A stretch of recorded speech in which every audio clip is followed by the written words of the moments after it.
What's up, everybody? JTW here, staff analyst on Team Xtrades, coming to you with a new video for the new year on Confluence trading, something I like to call multi-factor trading, which I find to be a fantastic way to help really hone and time our entries that much better. Just a reminder that if you find what I'm sharing in this video valuable, please hit the like button and consider subscribing to the Xtrades YouTube channel. That way you'll always be in the know when myself or other Xtrades team members are sharing new content for you to enjoy and educate yourselves with. Also, the requisite disclaimer here, the contents of this video are not intended to be financial advice, and I am not a certified financial advisor. You are 100% responsible for the investment decisions you make. The following is purely my opinion that I am sharing for educational purposes. So with that out of the way, let's get started. So, if we're going to get into discussing confluence trading, the first thing we should probably start with is what exactly is a confluence. Now, I think in every presentation they throw the Webster's definition at you, which you can see here on the screen. I'm not going to read it to you because it gives us some idea of what we're going to be talking about, but really for us as traders, what is a confluence? In my opinion, the best way to define that is when multiple support resistance factors intersect with price action at a single point in time. So if we're going to start to spot confluences, we need to have an idea of what factors we want to look at in order to find confluences and potential trade entries using those confluences. So some of those factors I have listed out here on the screen. And the way that I look at these is I kind of break them down into two key categories. The first being semi-static or horizontal price levels, right? So whether those are support and resistance levels that you've drawn on your own, supply and demand zones that you've mapped out on your own by studying the charts, Fibonacci retracement levels that you might be drawing, or extension levels in some cases. I know a big thing these days is using different versions or variations of pivots. Those can be very good. Anything that kind of gives you those horizontal levels and that, are for the most part, semi-static. I mean, support and resistance out of all these things, probably the most static of anything listed here. The others, can tend to shift around on a day-to-day basis or week-to-week basis, depending on what exactly it is you're using.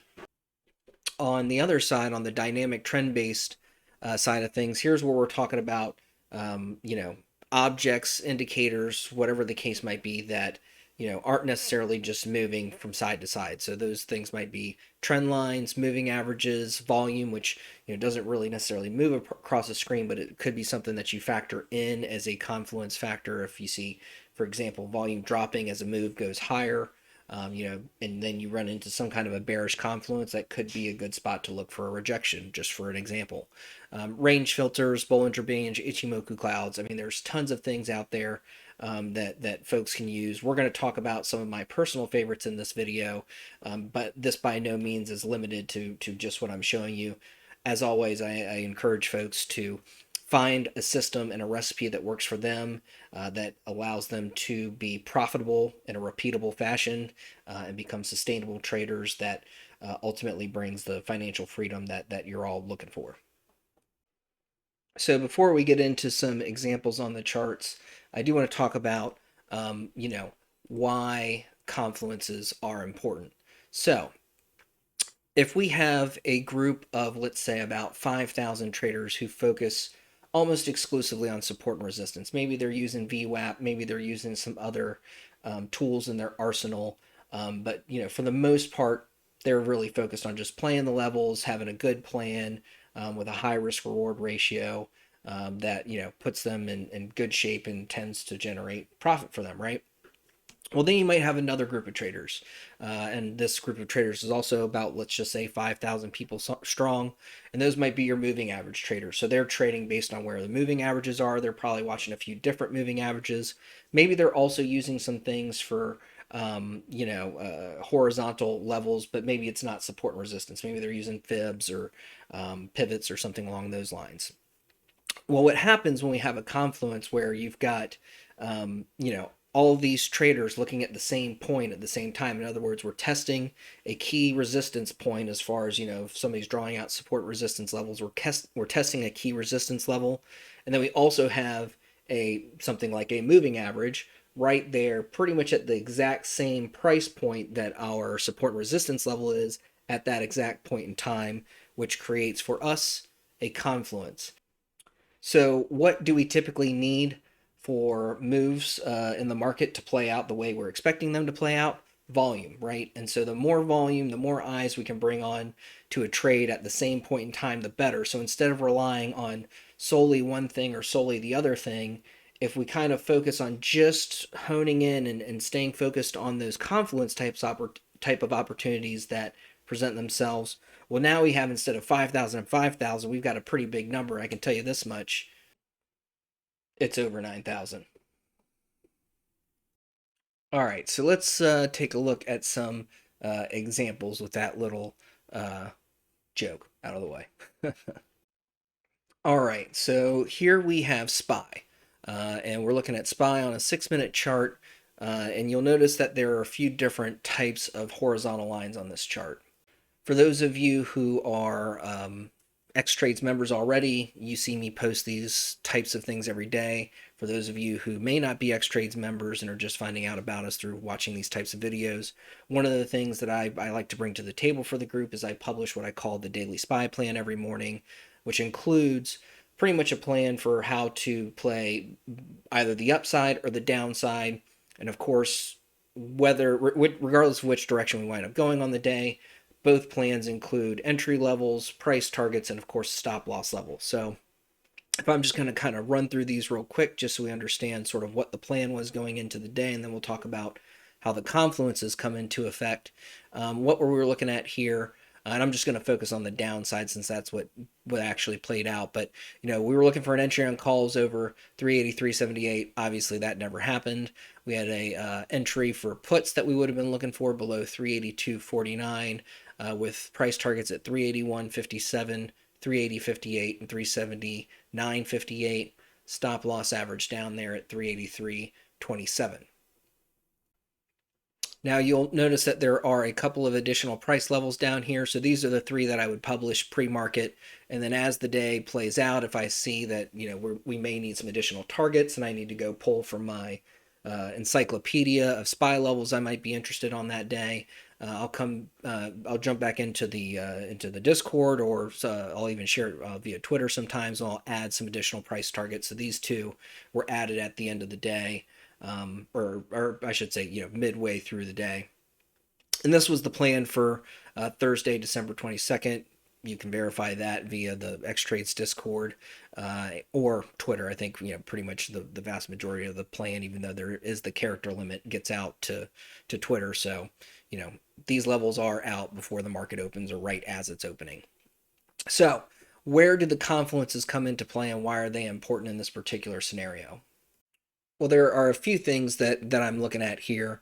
Probably the first is, as we're looking at the open here, we're already in a pretty strong bearish move down. In fact, if I go back here a little bit pre-market, you can see we've got a short signal that's telling us we want to focus on the downside. We've got lots of stuff telling us, hey, this is looking like a day that is going to trend to the downside. You see that the price action, generally speaking, is following this 16 WMA. And in some cases also the bearish flag from my Neptune indicator system. And so what we're looking at here pre-market, though, is we have a couple of different confluences that we could use to our favor that are acting as resistance, right? We have this key level on the day, our stop loss average down, that we're opening up right under there at 383.27. That's got some extra pressure on it, right? Some extra resistance on it, with the 16 WMA coming down and intersecting right at that exact point in time.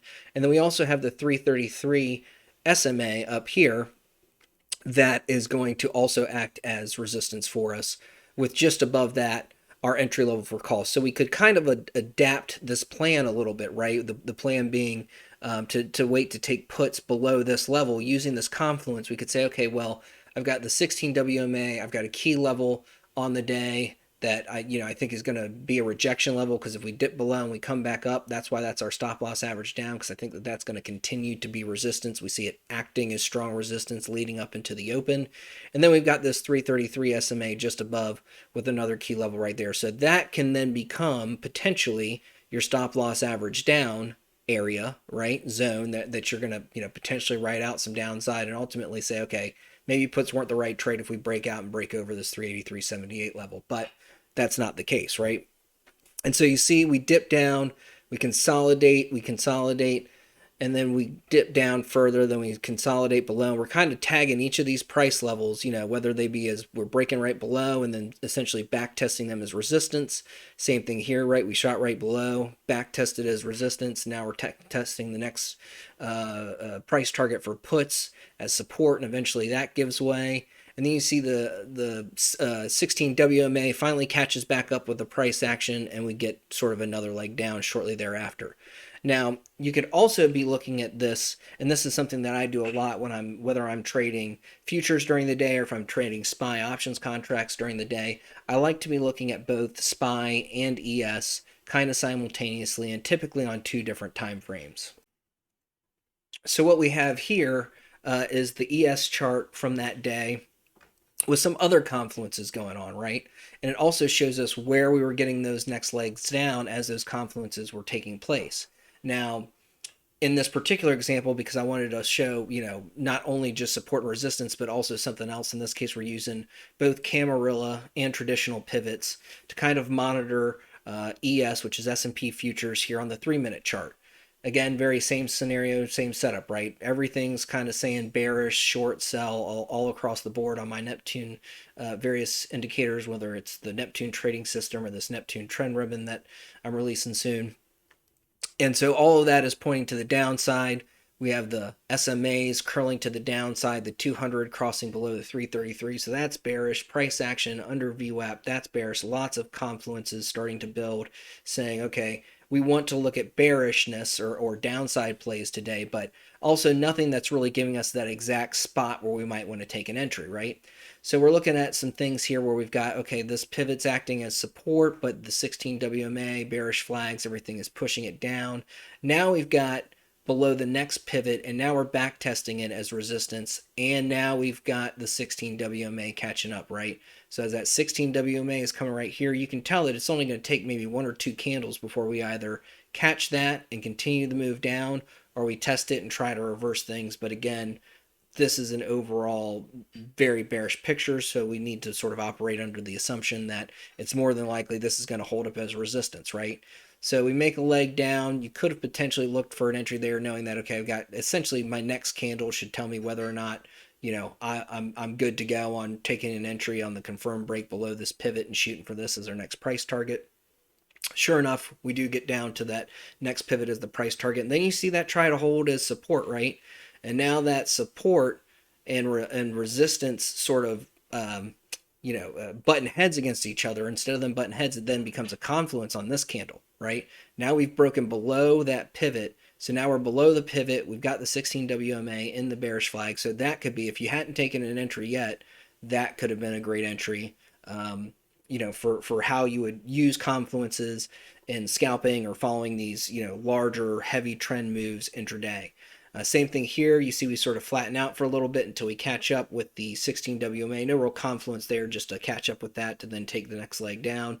Now we're immediately below this pivot as resistance, and as that 16 WMA comes down, keeps knocking us down. And then you see we're trying to squeeze above a little bit, but you'll notice if we're also looking at SPY at the same time, right about then is when we're starting to actually just get the 16 WMA to catch up and push us down a little bit lower. So I also have another example of some different types of confluences, or where we're really seeing some very specific and precise connection between some moving averages and price levels that we've been watching on a particular day. This is from the December 29th SPY plan. And here, the interesting thing that we had, so we're looking for a play on calls over 380.59, play on puts below 379.18 with a shared stop loss average down level there at 380.16. And then since the upside is really how it played out, we also had targets at 381.57, 382.49, and 383.78, which wound up being not too far off from the overall high a day there. So you can probably already see the confluences right here, right? So we've got our entry level for puts. That to me is going to be a key support level until it gives up. And if it does, well, then we've got room to make a heavier push to the downside.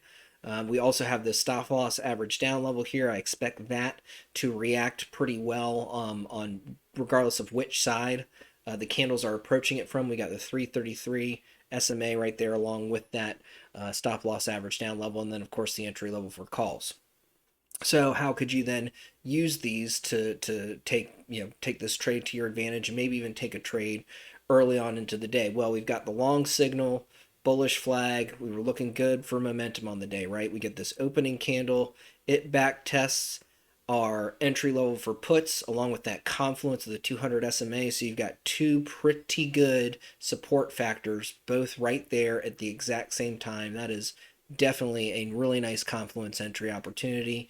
So you could do one of two things. You could look to take an entry there and say, okay, that at least gives me up to here. And then I'm hitting a confluence of resistance, but that gives me a pretty good, what is that? Almost a dollar move on SPY, in a short amount of time potentially. We don't really know how quickly these things are going to play out, but in this particular case, it did. Or you could say, okay, if I can break over that, well, now I've got a double confluence below me, right? If we can just get over this 333 SMA, maybe I could use this as my entry level, right? And if we get over that 333 SMA, now I've got a key support resistance level in the 333 SMA, both helping keep the price action up above and moving higher, right? And then we've got the 200 SMA down here that we could use as our stop loss level, stop loss average down level. And so we kind of maybe could say, okay, let's disregard the entry level for calls and look at PT1 for calls. Well, if we take a quick look at that, have we then modified and adapted the SPY plan to something that could be an advantageous entry for us? Let's just check the risk reward on it real quick, because that's something I always like to do, and I'll talk about how to do this and utilize this tool in an upcoming video. But if we look at the risk reward based on that sort of a trade setup, then what we've got here, sorry, let me get this dialed in. We're at about a 1.5 to 1 risk reward just getting to our first price target. So I'd say, 1.5 or better, that's good enough to take a shot at it. You got a double confluence here below. So, ultimately what happens, we break above, we get our back test of that as support right there with both the 333, really the 16 WMA, and a key level from the SPY plan, all acting as support with another safety net confluence here below. That's a great opportunity to essentially ride this all the way up and just kind of keep rolling with that 16 WMA and moving your stop losses up the chart until we hit PT3, at which point I think that's a smart time to go ahead and book profits on the day. So last but not least, we are going to talk about probably the mother of all confluences, which we're going to see play out off of what is being called the mother of all trend lines here on ES, the S&P futures. So, like I said, this is or was really sort of a perfect storm of resistance confluences that smacked down what was really a strong looking bullish move to the upside during this during 2022, and overall we knew the market was quite bearish.